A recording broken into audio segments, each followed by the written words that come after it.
Hello दोस्तों, एक बार फिर से मैं हाजिर हूँ 29 दिसंबर 2021 के डेली पीआईबी एनालिसिस के साथ। तो जितने भी इंपॉर्टेंट आर्टिकल्स होंगे उनको डिस्कस करने की कोशिश करेंगे हम लोग। और मैं कोशिश कर रहा हूँ कि जैसे डेली करंट अफेयर्स मॉर्निंग में आता है, पीआईबी और वोकैबुलरी शो को भी हम सुबह में ही अपलोड कर देंगे, क्योंकि दिन में कभी नेट नहीं रहता है, कभी लाइट नहीं रहती, कुछ भी होता रहता है, 50 प्रॉब्लम आती हैं। तो मैं कोशिश कर रहा हूँ कि जल्दी से जल्दी पीआईबी और वोकैब शो को भी मॉर्निंग में ही अपलोड कर दिया जाए, ताकि मैं पूरा दिन फ्री होकर इस पर वापस से काम कर सकूँ। आज का पहला आर्टिकल देखते हैं। जो रोड ट्रांसपोर्ट मिनिस्टर हैं नितिन गडकरी जी, इन्होंने कहा है कि अगले 6 महीने में फेज़ वाइज मैनर में या टाइम बाउंड मैनर में हमें फ्लेक्स फ्यूल व्हीकल्स के साथ साथ fuel strong hybrid electric vehicles को मैन्युफैक्चर करना होगा, जो कि BS6 नॉर्म्स कंप्लायंट होंगे। देख लेते हैं क्या है। Minister of road transport and highways Nitin Gadkari ji ने कहा है कि पहली बार तो जो इम्पोर्ट डिपेंडेंसी है पेट्रोलियम की, उसको हमें कम करना है। साथ ही साथ फार्मर्स को डायरेक्ट बेनिफिट पहुंचाना है। इसके लिए हमें क्या करना होगा? अगर पेट्रोलियम की इंपोर्ट डिपेंडेंसी को कम करना है तो सबसे ज़्यादा व्हीकल पे ही लोड है। यानी अगर व्हीकल चलना बंद हो जाए पेट्रोलियम से, तो पेट्रोलियम इंपोर्ट होना लगभग बंद हो जाएगा। तो हमारे इंडिया में इस समय ऑटोमोबाइल जो मैन्युफैक्चरर्स हैं, उनके लिए नितिन गडकरी जी ने कहा है कि अगले 6 महीने में टाइम बाउंड मैनर में ये जो ऑटोमोबाइल मैन्युफैक्चरर्स हैं उनको स्टार्ट कर देना चाहिए फ्लेक्स फ्यूल्स व्हीकल्स की मैन्युफैक्चरिंग। जो फ्लेक्स फ्यूल व्हीकल्स होते हैं वो 100% पेट्रोल के साथ साथ 100% बायो एथनॉल पे भी काम कर सकते हैं। यानी अगर आप 100% पेट्रोल नहीं यूज़ कर रहे हैं, पेट्रोल इंजन नहीं है, तो आप 100% बायो एथनॉल यूज़ करके उनको चला सकते हैं। तो गवर्नमेंट ऑफ इंडिया का टारगेट यही है कि पेट्रोल को अवॉइड किया जाए और बायो एथनॉल को यूज़ किया जाए। तो जल्दी से जल्दी फ्लेक्स फ्यूल व्हीकल्स को ऑन रोड लाया जाए और मैन्युफैक्चरर से कहा गया है कि प्लीज़ आप मैन्युफैक्चर करिए, ताकि हम पेट्रोलियम पर डिपेंडेंसी कम कर सकें और बायो एथनॉल को यूज़ कर सकें। नितिन गडकरी जी ने कहा है कि ऐसा होने के बाद, यानी फ्लेक्स फ्यूल व्हीकल्स आने के बाद, जो हमारा ग्रीन हाउस गैस एमिशन है काफ़ी तेज़ी से रिड्यूस होगा, काफ़ी तेज़ी से ड्रेस्टिकली रिड्यूस होगा। और गवर्नमेंट ऑफ इंडिया का जो टारगेट है वो भी अचीव हो जाएगा कि 2030 तक कार्बन एमिशन को 1 बिलियन तक कम करना, 1 बिलियन टन के आसपास कम करना। तो फ्लेक्स फ्यूल व्हीकल्स आप समझ गए कि 100% पेट्रोल पे भी चल सकते हैं और 100% बायो एथनॉल या बायो जो डीजल है वो तो फिर सेम हो जाएगा, बायो एथनॉल पे चल सकते हैं। अगर 100% बायो एथनॉल पे चलने लगे तो आप सोचिए, एथनॉल इंडिया में जो बन रहा है 45 से लेके 63 रुपीज़ लीटर तक बन रहा है और वो यूजेबल है। उसके बाद इतना टैक्स नहीं लगाना पड़ेगा गवर्नमेंट ऑफ इंडिया को, क्योंकि गवर्नमेंट ऑफ इंडिया आसानी से ये मैनेज कर सकती है, कंट्री में ही है। बाकी अगर हम पेट्रोलियम इंपोर्ट करते हैं तो हमें एक्साइज ड्यूटी, ये ड्यूटी, वो ड्यूटी पे करनी ही पड़ती है। इसके लिए गवर्नमेंट ऑफ इंडिया ने ऑटोमोबाइल सेक्टर के लिए प्रोडक्शन लिंक इंसेंटिव स्कीम भी लॉन्च कर दी, आप सभी को पता है। प्रोडक्शन लिंक इंसेंटिव स्कीम हम लोग अभी पढ़ेंगे, उससे पहले एथनॉल ब्लेंडिंग प्रोग्राम के लिए एक रोड मैप बनाया है नीति आयोग ने 2020 से 25 तक। ये जो रोड मैप है आप सभी को पता है कि इस रोड मैप के तहत 2025 तक जो इंडिया में एथनॉल ब्लेंडिंग है उसको कितना करना है? 20%। पहले क्या था? 2030 तक 20% करना था, अब 2025 तक ही करना है। वैसे इस समय एथनॉल ब्लेंडिंग हो गया है, 8.5% के आसपास हो गया है। 2003 में एथनॉल ब्लेंडिंग प्रोग्राम लॉन्च हुआ था पेट्रोल के लिए। Production link incentive scheme launch की गई थी, आपको पता है स्टार्टिंग में 13 सेक्टर के लिए लॉन्च की गई थी, लेकिन रिसेंटली सेमीकंडक्टर को भी इसमें शामिल कर लिया गया है और अब प्रोडक्शन लिंक इंसेंटिव स्कीम में 14 सेक्टर हो गए हैं। सेमीकंडक्टर सेक्टर के लिए अलग से 76,000 करोड़ दिए एलोकेट किए गए हैं। हालांकि जब 13 सेक्टर थे तो कहा गया था 1.97 लाख करोड़ दिए जाएंगे। प्रोडक्शन लिंक इंसेंटिव स्कीम में आपको पता है जो इंसेंटिव है उसको पर ईयर प्रोडक्शन इंक्रीमेंट से जोड़ दिया जाता है। ये प्रोडक्शन लिंक इंसेंटिव स्कीम के तहत जो इंसेंटिव मिलता है वो 4% से 6% के आसपास मिलता है। स्टार्टिंग में टारगेट क्या था? मोबाइल फ़ोन और इलेक्ट्रॉनिक कंपोनेंट। बाद में इसमें पेस्टिसाइड टेक्सटाइल सेक्टर भी ऐड कर दिया गया। लेकिन प्रोडक्शन लिंक इंसेंटिव स्कीम के लिए प्रोडक्शन का जो बेस ईयर है फिनेंशियल ईयर 2019-20 है। 5 वर्ष के लिए स्कीम है, 2020-21 से 25-26 के आसपास। चलिए देखते हैं अगली न्यूज़ क्या है। एडिबल ऑयल के मामले में भारत को आत्मनिर्भर बनाने के लिए हाल ही में एक बिजनेस समिट हुई है, national mission on edible oil. कहाँ पर हुई है? हैदराबाद में। इसको श्री नरेंद्र सिंह तोमर जी ने एड्रेस किया है। देखिए, नेशनल फूड सिक्योरिटी मिशन के तहत national mission on edible oil launch किया गया है। अभी हम लोग मलेशिया, इंडोनेशिया जैसे देशों से पाम ऑयल इंपोर्ट करते हैं। एडिबल ऑयल के मामले में इंडिया आत्मनिर्भर नहीं है। दालों के मामले में फिर भी कुछ हो गया है, लेकिन एडिबल ऑयल के मामले में तो बिल्कुल आत्मनिर्भर नहीं है। National mission on edible oil, oil palm business summit, ये कहाँ हुई है? हैदराबाद में हुई है, जिसको इनॉग्रेट किया है नरेंद्र सिंह तोमर जी ने। ये जो हैदराबाद में समिट हुई है, national mission on edible oil, oil palm business summit, ये नॉर्थ ईस्टर्न स्टेट को छोड़ करके बाकी सारे राज्यों के लिए है। ये सेकंड समिट है। इससे पहले नॉर्थ ईस्ट राज्यों के लिए अलग से की जा चुकी है गुवाहाटी में। तो सेकंड समिट हुई है national mission on edible oil पर, ऑयल पाम बिजनेस समिट है ये। नॉर्थ ईस्टर्न स्टेट को सेकंड वाली में नहीं शामिल किया गया, क्योंकि फर्स्ट वाली उनके लिए ही हुई थी। वर्तमान में देखा जाए तो पाम ऑयल कल्टीवेशन के तहत इंडिया में 3 लाख हेक्टेयर के आसपास लैंड है। लेकिन जो एक कमेटी बनी थी ICAR की, उसने कहा था इंडिया में 30 नहीं 28 लाख यानी 28 लाख हेक्टेयर लैंड ऐसी है जो कि पाम ऑयल कल्टीवेशन के लिए पर्याप्त है, यानी आप वहाँ पे पाम ऑयल कल्टीवेशन कर सकते हैं। तो इंडिया का टारगेट है जल्दी से जल्दी जो ये 28 लाख हेक्टेयर ज़मीन है, इसको पाम ऑयल कल्टीवेशन के लिए यूज़ किया है और एडिबल ऑयल के मामले में भारत को आत्मनिर्भर बनाया जाए। नॉर्थ ईस्टर्न स्टेट के लिए 4 प्रोसेसिंग मिल जो है इस्टेब्लिश की जा चुकी हैं, और ये सारी बातें आपको पता ही है कि वायबिलिटी गैप फंडिंग के थ्रू स्थापित की जा रही हैं। अब प्रोसेसिंग मिल स्थापित करने के लिए वायबिलिटी गैप फंडिंग क्यों बनाई गई? भाई, आपने प्रोसेसिंग मिल तो स्थापित कर दी, लेकिन वहाँ पे पाम आया ही नहीं, तो आपको लॉस हो रहा है कि नहीं हो रहा है? तो उस दौरान जो लॉस हो रहा है उसको वायबिलिटी गैप फंडिंग से फिल किया जाएगा। इसीलिए वायबिलिटी गैप फंडिंग बनाया गया आपका प्रोडक्शन, ये आपकी national mission on edible oil के तहत। तेलंगाना भी 26 डिस्ट्रिक्ट्स को जो है नोटिफाई कर चुका है ऑयल पाम कल्टीवेशन के लिए। तेलंगाना का टारगेट है 2022-23 तक 5 लाख हेक्टेयर लैंड को प्लांटेशन के लिए यूज़ किया जाए। प्राइम मिनिस्टर मोदी जी द्वारा 5 वर्षों के लिए, यानी 5 वर्षों के टाइम फ्रेम के लिए national mission on edible oil, oil palm launch किया गया। 5 वर्षों के लिए 11,000 करोड़ दिए गए। कितने? 11,000 करोड़ दिए गए। National mission on edible oil, oil palm, ये एक सेंट्रली स्पॉन्सर्ड स्कीम है। सेंट्रली स्पॉन्सर्ड स्कीम में आपको पता है स्टेट सेंट्रल गवर्नमेंट का रेशियो रहता है, ठीक है। इसमें जो आपका national mission on edible oil है, इसमें ये टारगेट रखा गया है कि 2025-26 तक 6.5 लाख हेक्टेयर एडिशनल लैंड को शामिल करना है पाम ऑयल कल्टीवेशन के लिए। तो 6.5 लाख हेक्टेयर कर लेंगे। अभी 3.7 लाख के आसपास है, देखते हैं कैसे बढ़ाते हैं।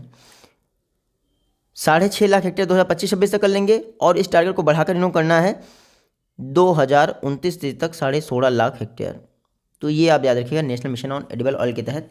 देखिए अभी कितनी है, 3.7 लाख हेक्टेयर है।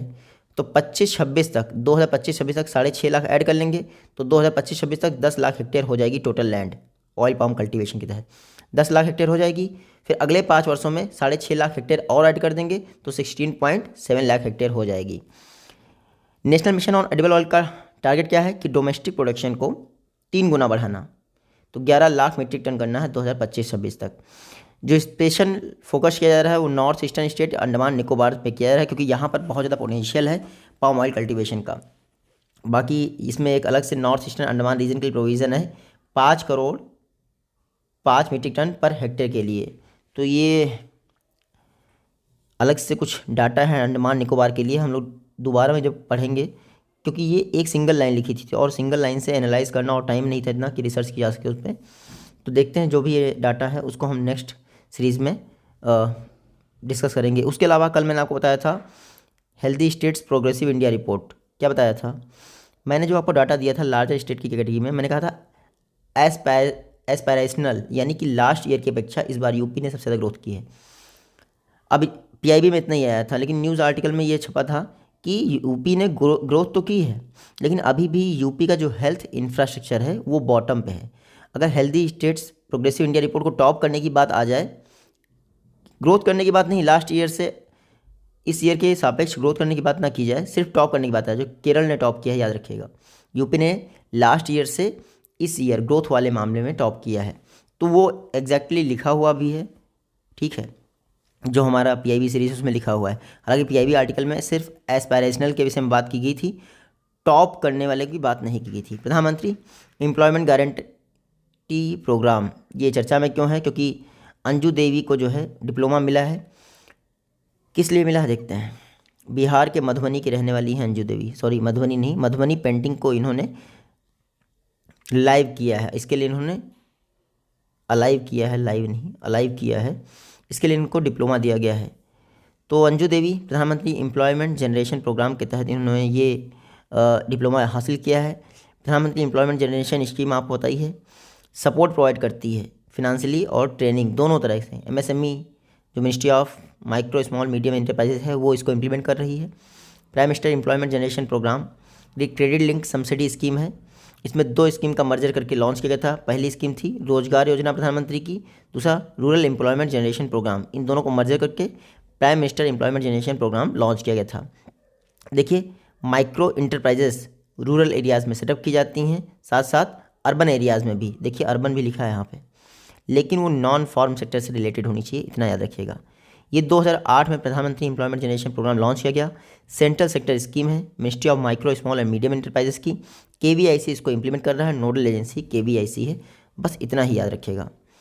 नेक्स्ट आर्टिकल है, हमारे minority affairs minister Mukhtar Abbas Naqvi ji ने कहा है कि हमारे इंडिया में दारा सिकोह की लेगेसी के विषय में मिसकंसेप्शन है, यानी उनको अवॉइड किया गया है। प्रीजुडिस्ड जो पॉलिसीज़ हैं उनके विषय में अपनाई गई हैं, उनको भूल गए हैं लोग। आज भी मतलब औरंगजेब जैसे लोग हैं जो दारा सिकोह को बर्दाश्त नहीं करना चाहते, और ये दोनों तरफ हैं। औरंगजेब कोई एक पर्सन नहीं है धर्म का, औरंगजेब एक व्यक्तित्व है, औरंगजेब एक आइडियोलॉजी है, आप याद रखिएगा, जो हिंदुओं मुस्लिमों हर धर्म में होती है, ब्लैक एंड वाइट में ही होती है। औरंगजेब एक आइडियोलॉजी है, आप याद रखिएगा बस। दारा सिकोह को बर्दाश्त नहीं कर सकती है जो औरंगजेब आइडियोलॉजी है, चाहे वो कोई भी हो, चाहे वो गोडसे हो जो औरंगजेब की आइडियोलॉजी को फॉलो कर रहे हों, वो किसी और को बर्दाश्त नहीं कर सकते कि ये ऐसा कर दे। अब कुछ लोग ये नहीं मानिएगा, देखिए मैं मानता हूँ कि हो सकता है गांधी जी गलत थे गोडसे ने, लेकिन आपको उनको गोली मारने से सॉल्यूशन मिलने वाला था? बिल्कुल नहीं। आज एक हिंदू ने मारा तो हम लोग उस पर बवाल नहीं करते, लेकिन किसी और समुदाय के लोग ने मार दिया होता गांधी जी को तो शायद बवाल हो गया होता। चलिए देखते हैं। श्री मुख्तार अब्बास नकवी जी ने कहा है कि दारा सिकोह विषय में हम लोगों ने पहले से आधारित एक पॉलिसी बना रखी है और उनको पूरी तरह से अवॉइड किया है। हाल ही में एक इंटरनेशनल कॉन्फ्रेंस ऑर्गेनाइज की गई है अलीगढ़ मुस्लिम यूनिवर्सिटी द्वारा नई दिल्ली में। इस कॉन्फ्रेंस का नाम है why Dara Shikoh matters today, remembering his work and personalities. तो इंडिया जो है हार्मनी, टॉलरेंस, सर्वधर्म संभाव इसका देश है। तो दारा सिकोह ने पूरी लाइफ में सोशल हार्मनी और रिलीजियस यूनिटी को मान्यता दी, इसीलिए शायद इंडिया ने उनको भुला दिया, क्योंकि इंडिया में जो है सांप्रदायवाद, सांप्रदायिकता, इनका मंतव्य ज़्यादा रहता है। तो दारा सिकोह जैसी पर्सनालिटी पनप नहीं सकती इसमें। मुख्तार अब्बास नकवी जी ने कांग्रेस को टारगेट किया, उन्होंने कहा जो खुद को चैम्पियन कहते थे सेकुलरिज्म का, उन्होंने दारा सिकोह को भुलाने में बहुत ज़्यादा हेल्प की। दारा सिकोह आपको पता ही है शाहजहाँ के सबसे बड़े पुत्र थे, लिबरल मुस्लिम थे, यानी हिंदुओं को भी समान मान्यता दी थी। 1900 नहीं 1655 में शाहजहाँ ने दारा सिकोह को अपना क्राउन प्रिंस यानी युवराज घोषित कर दिया था। मतलब राजा वही बनने वाले थे, लेकिन औरंगजेब ने इनको हरा दिया 1657 में, और बाद में औरंगजेब ने 44 ईयर की एज में इनकी हत्या कर दी, याद रखिएगा, दारा सिकोह की। तो दारा सिकोह को सब लोग भूल गए, औरंगजेब को सब लोगों ने याद रखा है। अगला आर्टिकल है, इंडिया अपना नेशनली डिटरमिन्ड कॉन्ट्रीब्यूशन अचीव कर चुका है। इंडिया ने कहा था 2030 तक हम अपने यहाँ की इलेक्ट्रिसिटी का 40% नॉन फॉसिल फ्यूल से बनाएंगे, जो कि इंडिया नवंबर 2021 में ही अचीव कर चुका है। ये देख लीजिए। COP21 में इंडिया ने कहा था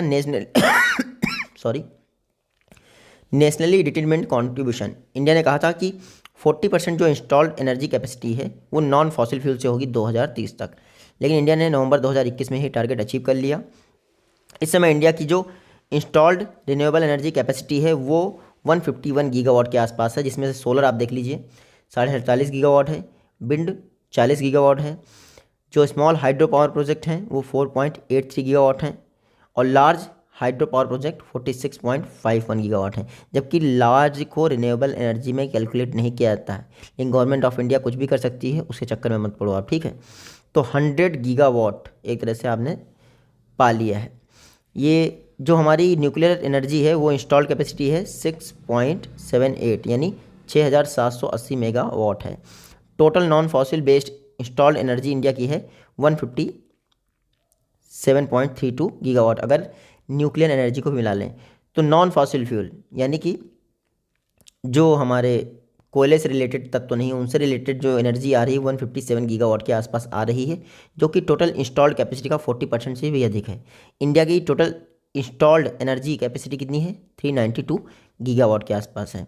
और इंडिया का टारगेट है कि नॉन फॉसिल फ्यूल से आने वाली इलेक्ट्रिसिटी को 2030 तक 500 गीगावाट करना। एक रिपोर्ट आई थी REN21 जो कि 2020 की ग्लोबल स्टेटस रिपोर्ट है रिन्यूएबल एनर्जी की। उसमें बताया गया है 2014 से 2019 के बीच में इंडिया ने बहुत ज़्यादा इन्वेस्टमेंट अट्रैक्ट किया है रिन्यूएबल एनर्जी की फील्ड में, लगभग $64.4 बिलियन के आसपास। अकेले 2019 में ही $11 बिलियन से ऊपर इन्वेस्ट किया गया है रिन्यूएबल एनर्जी की फील्ड में। रिन्यूएबल एनर्जी को महत्व देने के लिए गवर्नमेंट ऑफ इंडिया ने कई स्कीम लॉन्च की। उनमें से एक है प्रधानमंत्री किसान ऊर्जा सुरक्षा एवं उत्थान महाअभियान। इसका पर्पज़ क्या था? जो फार्मर्स हैं उनको एनर्जी वाटर सिक्योरिटी के साथ साथ एडिशनल इनकम भी जनरेट करना, ताकि पहली बात तो वो सोलर पैनल लगाएंगे अपने फार्म पे, उससे इरिगेशन करेंगे, और जो इलेक्ट्रिसिटी बच जाएगी वो डिस्कॉम्स को सेल कर देंगे 3 रुपये 4 रुपये यूनिट में। तो इससे उनकी क्या होगी? एडिशनल इनकम बनेगी।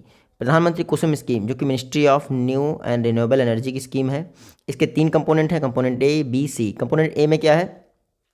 2 मेगावाट कैपेसिटी तक के 10,000 decentralised grid connected solar power plant establish करना। कितने? 10,000 मेगावाट के, 2 मेगावाट कैपेसिटी तक के क्या? Decentralised grid connected solar power plant स्थापित करना। साथ ही कंपोनेंट बी में क्या है? 20 लाख अलग से solar powered agriculture pump establish करना।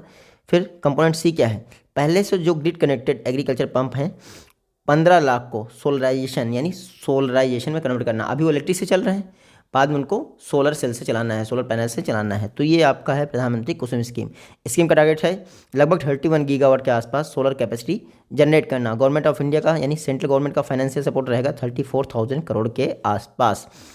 अगर पहले साल इसने अच्छी ग्रोथ की प्राइम मिनिस्टर कुसुम स्कीम, तो कंपोनेंट सी जो है उसमें फीडर लेवल के सोलराइजेशन को भी ऐड कर दिया जाएगा, यानी फीडर लेवल पे सोलराइजेशन। अभी जो फीडर में इलेक्ट्रिसिटी आती है वो थर्मल वाली आती है, लेकिन जो सोलर वाली आ रही है उसको भी ऐड कर दिया जाएगा। तो ये देखते हैं कैसे होता है। उसके अलावा सोलर पार्क स्कीम लॉन्च की। Solar park scheme grid connected stand alone, ठीक है, पावर प्रोजेक्ट हैं। अभी ये रन नहीं किए गए हैं, लेकिन टारगेट रखा गया है 2022 तक 40 गीगावाट कैपेसिटी जनरेट करनी है। 52 सोलर पार्क को है सैंक्शन किया जा चुका है, और इनकी वजह से 37.92 यानी 38 गीगावाट के आसपास इलेक्ट्रिसिटी बन रहेगी 14 राज्यों में। इंडिया की जो विंड पावर पोटेंशियल है वो 120 मीटर की हाइट पर कितनी है? 695 गीगावाट। यानी अगर 120 मीटर की हाइट पे हम पवन चक्की लगाएं तो 695 गीगावाट जो है विंड एनर्जी बन सकती है। विंड एनर्जी आप देख लीजिए, जो इंस्टॉल्ड कैपेसिटी है वो लगभग 2 गुनी हो गई है पिछले 7.5 वर्षों में। India 4th largest wind producer है वर्ल्ड में। उसके अलावा वन सन वन ग्रिड, ये इंडियन गवर्नमेंट का इनिशिएटिव है। ISA ministry of new and renewable energy के साथ मिलकर इसको वर्ल्ड बैंक की मदद से लॉन्च किया गया था प्राइम मिनिस्टर मोदी जी द्वारा। अब देखते हैं one sun one grid initiative कैसे होता है। One sun one world one grid initiative जैसे भी होगा आपको पता ही चल जाएगा। लास्ट आर्टिकल है CESL, इन्होंने 50 लाख LED बल्ब डिस्ट्रीब्यूट करने का माइलस्टोन अचीव कर लिया है ग्राम उजाला स्कीम के लिए, ग्राम उजाला स्कीम के तहत। देखिए CESL convergence energy services limited, जो कि एनर्जी एफिशिएंसी सर्विसेज लिमिटेड का क्या है? सब्सिडरी है। उन्होंने ग्राम उजाला प्रोग्राम के तहत 50 लाख LED बल्ब डिस्ट्रीब्यूट कर लिए हैं। ग्राम उजाला स्कीम इन राज्यों के यानी बिहार, यूपी, आंध्र प्रदेश, कर्नाटका, तेलंगाना यानी 6 राज्यों के ग्रामीण इलाकों में इम्प्लीमेंट की जा रही है। CESL इसमें 7 वाट के 12 वाट के बल्ब देती है 3 साल की गारंटी के तहत। ये एक्सचेंज में 10 रुपये पर बल्ब के हिसाब से दिए जाते हैं, लेकिन मैक्सिमम आप 5 ही बल्ब एक्सचेंज कर सकते हैं। इन एक्सचेंज करने की वजह से क्या हुआ है? देखिए, आपको पहली बात तो 100 वाट के वो पीले वाले बल्ब देने होते हैं, और ये आपको बल्ब लेने होते हैं। एक्सचेंज करने के बाद देखिए कितनी 71,99,68,373 यूनिट बिजली जो है पर ईयर सेव की जा सकती है, जिससे 250 करोड़ रुपए पर ईयर बचेंगे। तो मोदी सरकार का अलग ही माइंड गेम चलता रहता है। हालांकि कन्वर्जेंस एनर्जी सर्विसेज लिमिटेड ये EESL की सब्सिडरी है, जो कि ministry of new and renewable energy के तहत आता है, मिनिस्ट्री ऑफ पावर के तहत आता है। तो आज इतने ही आर्टिकल थे, मिलते हैं आपसे नेक्स्ट वीडियो में। Take care, goodbye and जय हिंद।